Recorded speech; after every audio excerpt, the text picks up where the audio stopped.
ലോകം മുഴുവൻ ഉറ്റുനോക്കുന്ന ഒരു വലിയ സാമ്പത്തിക നയതന്ത്ര യുദ്ധത്തിന്റെ വാർത്തകളിലേക്കാണ് നമ്മൾ ഇന്ന് വിരൽ ചൂണ്ടുന്നത്. പാകിസ്ഥാൻ എന്ന് കേൾക്കുമ്പോൾ തന്നെ നമ്മുടെ മനസ്സിലേക്ക് വരുന്നത് ഭീകരവാദത്തോടൊപ്പം തന്നെ കടം വാങ്ങി മുടിഞ്ഞൊരു രാജ്യത്തിന്റെ ചിത്രമാണ്. പാകിസ്ഥാൻ എന്ന കടക്കെണിയിൽ വീണ രാജ്യവും അവരുടെ പഴയ ചങ്ങാതി UAEയും തമ്മിലുള്ള പുതിയ ഉടക്കുകൾ ഇപ്പോൾ വാർത്തകളിൽ നിറയുകയാണ്.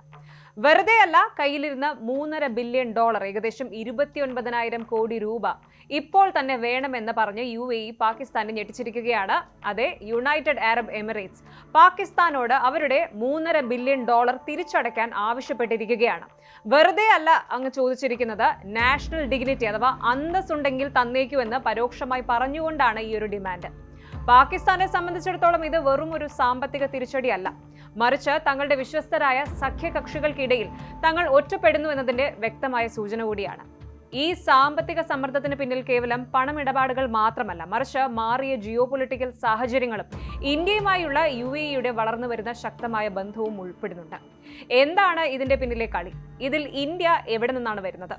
സൗദി അറേബ്യ എന്തിനാണ് ഇപ്പോൾ പാകിസ്ഥാനെ കെട്ടിപ്പിടിക്കുന്നത്? പരിശോധിക്കാം. ആദ്യം തന്നെ പറയട്ടെ, ഈ $3.5 ബില്യൺ UAE 2019 പാകിസ്ഥാന് നൽകിയതാണ്. പാകിസ്ഥാന്റെ ഫോറിൻ എക്സ്ചേഞ്ച് റിസർവ് ഒന്ന് പിടിച്ചു നിർത്താൻ വേണ്ടി ചെയ്ത ഒരു സഹായം. സാധാരണ ഇത്തരം വായ്പകൾ ഓരോ തവണയും റോൾ ഓവർ ചെയ്യുകയാണ് പതിവ്, അതായത് കാലാവധി തീരുമ്പോൾ അത് നീട്ടിക്കൊടുക്കും. എന്നാൽ ഇത്തവണ UAE ഈ കളി കടുപ്പിച്ചു. ജനുവരി മുതൽ അവർ ഈ കാലാവധി ഓരോ മാസത്തേക്കായി ചുരുക്കി. ഒടുവിൽ ഏപ്രിൽ മാസം തീരുന്നതിന് മുൻപ് മുഴുവൻ തുകയും തിരികെ നൽകണമെന്ന് ആജ്ഞാപിച്ചു. 2027 വരെ പണം തിരിച്ചടയ്ക്കേണ്ടതില്ല എന്ന മുൻധാരണ നിലനിൽക്കെയാണ് UAEയുടെ ഈ ഒരു അപ്രതീക്ഷിത നീക്കം വരുന്നത്. ഇത് രണ്ട് രാജ്യങ്ങൾക്കിടയിലുള്ള പാരമ്പര്യ സൗഹൃദത്തിൽ വലിയ വിള്ളലുകൾ വീണു എന്നതിന്റെ ലക്ഷണമായിട്ട് നിരീക്ഷകർ വിലയിരുത്തുന്നുമുണ്ട്. എന്താണ് ഈ പെട്ടെന്നുള്ള മാറ്റത്തിന് പിന്നിൽ? വെറും സാമ്പത്തിക കാരണങ്ങൾ മാത്രമല്ല ഇതിന് പിന്നിലുള്ളത്. പ്രധാനമായും 3 കാരണങ്ങളാണ് വിദഗ്ധർ ചൂണ്ടിക്കാണിക്കുന്നത്. ഒന്നാമതായിട്ട് ഇറാൻ വിഷയമാണ്. അടുത്തിടെ ഇറാനും അമേരിക്കയും ഇസ്രായേലും തമ്മിലുണ്ടായ സംഘർഷങ്ങളിൽ പാകിസ്ഥാൻ എടുത്ത നിലപാട് UAEയെ ചൊടിപ്പിച്ചിട്ടുണ്ട്. ഒരു വലിയ മീഡിയേറ്റർ ചമയാനായിരുന്നു പാകിസ്ഥാന്റെ ശ്രമം. ഗൾഫ് രാജ്യങ്ങൾക്കെതിരെ ഇറാൻ നടത്തുന്ന നീക്കങ്ങളിൽ പാകിസ്ഥാൻ കൂടുതൽ കർക്കശമായ നിലപാട് എടുക്കണമെന്ന് UAE ആഗ്രഹിച്ചിരുന്നു. എന്നാൽ പാകിസ്ഥാന്റെ ഈ 2 വള്ളത്തിൽ കാൽ വെച്ചുള്ള കളി UAEക്ക് ഒട്ടും ഇഷ്ടപ്പെട്ടില്ല. ഇനി രണ്ടാമതായിട്ടുള്ളത് സൗദിയുമായിട്ടുള്ള അടുപ്പമാണ്. അതായത് പാകിസ്ഥാൻ ഇപ്പോൾ സൗദി അറേബ്യയുമായി കൂടുതൽ അടുക്കുകയാണ്. ഒരു മ്യൂച്വൽ ഡിഫൻസ് പാക്ട് പോലും അവർ ഒപ്പിട്ടിട്ടുണ്ട്. UAEയും സൗദിയും തമ്മിൽ ഗൾഫിൽ വലിയൊരു ആധിപത്യ പോരാട്ടം നടക്കുന്നുണ്ട്. തന്റെ ശത്രുവിന്റെ ചങ്ങാതി തന്റെയും ശത്രു എന്ന നിലപാടിലാണ് UAE. ഇനി മൂന്നാമതായിട്ട് ഇന്ത്യയുമായിട്ടുള്ള ബന്ധമാണ്. അതായത് UAEയും ഇന്ത്യയും തമ്മിലുള്ള ബന്ധം ഇപ്പോൾ ചരിത്രത്തിലെ തന്നെ ഏറ്റവും മികച്ച നിലയിലാണ്. പാകിസ്ഥാനേക്കാൾ തങ്ങൾക്ക് ലാഭം ഇന്ത്യയാണെന്ന് UAE തിരിച്ചറിഞ്ഞു കഴിഞ്ഞു. ബിസിനസ്സിൽ വികാരങ്ങൾക്ക് സ്ഥാനമില്ലെന്ന് ചുരുക്കം. ഇനി ഇന്ത്യ എങ്ങനെയാണ് ഇതിൽ വരുന്നത് എന്ന് നോക്കിയാൽ രസകരമായ ചില കാര്യങ്ങൾ കാണാം.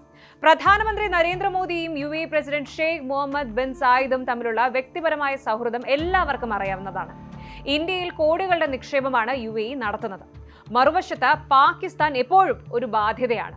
ഇന്ത്യയും UAEയും തമ്മിലുള്ള സമഗ്ര സാമ്പത്തിക പങ്കാളിത്ത കരാർ CEPA ഇരു രാജ്യങ്ങളെയും കൂടുതൽ അടുപ്പിച്ചു. ഇത്തരമൊരു സാഹചര്യത്തിൽ പാകിസ്ഥാനുമായിട്ടുള്ള ബന്ധത്തെക്കാൾ ഇന്ത്യയുമായുള്ള തന്ത്രപരമായ പങ്കാളിത്തത്തിന് UAE മുൻഗണന നൽകുന്നു. അതുപോലെ Pakistan senator Mushahid Hussain India UAE ബന്ധത്തെക്കുറിച്ച് പറഞ്ഞൊരു കാര്യം ചർച്ചയായിരുന്നു. ദുബായിൽ ഇപ്പോൾ 43 ലക്ഷം ഇന്ത്യക്കാരുണ്ട്. ശ്രദ്ധിച്ചില്ലെങ്കിൽ ദുബായ് അഖണ്ഡ ഭാരതത്തിന്റെ ഭാഗമാകും എന്നായിരുന്നു പരിഹസിച്ചത്. കടം വീട്ടാൻ പണമില്ലാത്തവന്റെ വെറും ഒരു ഇറിറ്റേഷൻ എന്ന് വേണമെങ്കിൽ ഇതിനെ പറയാം. ഇന്ത്യയുടെ വളർച്ചയും ഗൾഫ് രാജ്യങ്ങളുമായുള്ള നമ്മുടെ ആഴത്തിലുള്ള ബന്ധവുമാണ് പാകിസ്ഥാനെ ശരിക്കും അസ്വസ്ഥമാക്കുന്നത് എന്നും വ്യക്തം. ഇനി UAE കൈവിട്ടപ്പോൾ പാകിസ്ഥാൻ നേരെ ഓടിയത് റിയാദിലേക്കാണ്. സൗദി അറേബ്യ അവരെ നിരാശരാക്കിയില്ല. ഏകദേശം $8 ബില്യൺ പുതിയ പാക്കേജാണ് സൗദി പ്രഖ്യാപിച്ചിരിക്കുന്നത്. ഇതിൽ $3 ബില്യൺ പുതിയ നിക്ഷേപവും ബാക്കി പഴയ കടങ്ങൾ നീട്ടിക്കൊടുക്കുന്നതുമാണ്. സൗദി പാകിസ്ഥാന്റെ രക്ഷകനായി എത്തിയതോടെ UAEയുടെ പണം തിരിച്ചു കൊടുക്കാൻ പാകിസ്ഥാന് വഴിതെളിഞ്ഞിട്ടുണ്ട്. പക്ഷേ ഇത് സൗദി വെറുതെ ചെയ്യുന്നതല്ല. പാകിസ്ഥാന്റെ സൈനിക കരുത്തിനെ തങ്ങളുടെ സുരക്ഷയ്ക്കായിട്ട് ഉപയോഗിക്കുക എന്നൊരു തന്ത്രം കൂടി സൗദിക്ക് ഇതിലുണ്ട്. ഇതൊക്കെ കേൾക്കുമ്പോൾ പാകിസ്ഥാൻ രക്ഷപ്പെട്ടു എന്ന് തോന്നുന്നുണ്ടോ? എങ്കിൽ തെറ്റി. UAEക്ക് ഈ പണം നൽകുന്നതോടെ പാകിസ്ഥാന്റെ വിദേശ നാണ്യ ശേഖരത്തിൽ 18% ഇടിവ് വരും. ഇത് അവരുടെ രൂപയുടെ മൂല്യം ഇനിയും താഴാൻ കാരണമാകും. IMF നൽകിയ നിബന്ധനകൾ പാലിക്കാൻ പാകിസ്ഥാൻ പാടുപെടുകയാണ്.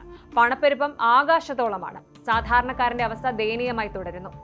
സത്യം പറഞ്ഞാൽ പാകിസ്ഥാന്റെ അവസ്ഥ ഇപ്പോൾ ഒരു കോമഡി സീൻ പോലെയാണ്. ഒരാളിൽ നിന്നും കടം വാങ്ങി മറ്റൊരാൾക്ക് കൊടുക്കുന്നു, എന്നിട്ട് ഞങ്ങൾ അന്തസ്സുള്ളവരാണ് എന്ന് മേനി നടിക്കുന്നു. ദേശീയ അന്തസ്സ്, അതായത് നാഷണൽ ഡിഗ്നിറ്റി സംരക്ഷിക്കാൻ വേണ്ടിയാണ് കടം വീട്ടുന്നത് എന്നാണ് പാക് ഉദ്യോഗസ്ഥർ പറയുന്നത്. ഇതിനെയാണ് മലയാളത്തിൽ അങ്ങേ വീട്ടിലെ പാല് വാങ്ങി ഇങ്ങേ വീട്ടിലെ പൂച്ചയ്ക്ക് കൊടുക്കുക എന്ന് പറയുന്നത്. കയ്യിൽ ചില്ലി കാശില്ലെങ്കിലും ഈ അന്തസ്സ് എന്ന വാക്കിന് പാകിസ്ഥാൻ നൽകുന്ന വില ശരിക്കും നമ്മളെ അത്ഭുതപ്പെടുത്തും. പക്ഷേ UAE പോലെയുള്ള രാജ്യങ്ങൾ കൃത്യമായ ബിസിനസ് കണക്കുകളുമായി നിൽക്കുമ്പോൾ വെറും വാചക കസർത്ത് കൊണ്ട് പാകിസ്ഥാന് എത്ര നാൾ പിടിച്ചു നിൽക്കാൻ പറ്റും എന്നതാണ് ചോദ്യം. കടം വാങ്ങിക്കൂട്ടിയ ഈ ഒരു അന്തസ്സിന്റെ പലിശ എന്ന് പറയുന്നത് നാളെ സാധാരണക്കാരായ പാകിസ്ഥാൻ ജനത തന്നെ വീട്ടേണ്ടി വരുമെന്നതാണ് ഇതിലെ കൈപ്പേറിയ സത്യം. ചുരുക്കത്തിൽ മിഡിൽ ഈസ്റ്റിലെ ഈ ചതുരംഗ കളിയിൽ പാകിസ്ഥാൻ വെറും ഒരു കരു മാത്രമായിട്ട് മാറുകയാണ്. UAE തഴയുമ്പോൾ സൗദി പിടിക്കുന്നു, സൗദി പിടിക്കുമ്പോൾ UAE ഇടയുന്നു. ഇതിനിടയിൽ ഇന്ത്യ തന്റെ നയതന്ത്ര നീക്കങ്ങളിലൂടെ ഗൾഫിൽ വലിയ സ്വാധീനം ഉറപ്പിക്കുകയും ചെയ്യുന്നു. കടം വാങ്ങി ജീവിക്കുന്ന രാജ്യത്തിന് സ്വന്തമായ ഒരു നിലപാടെടുക്കാൻ കഴിയില്ല എന്ന പാഠമാണ് പാകിസ്ഥാൻ ഇപ്പോൾ പഠിച്ചുകൊണ്ടിരിക്കുന്നത്. കൂടുതൽ വാർത്തകൾക്ക് News 18 Keralam YouTube channel subscribe ചെയ്യുക.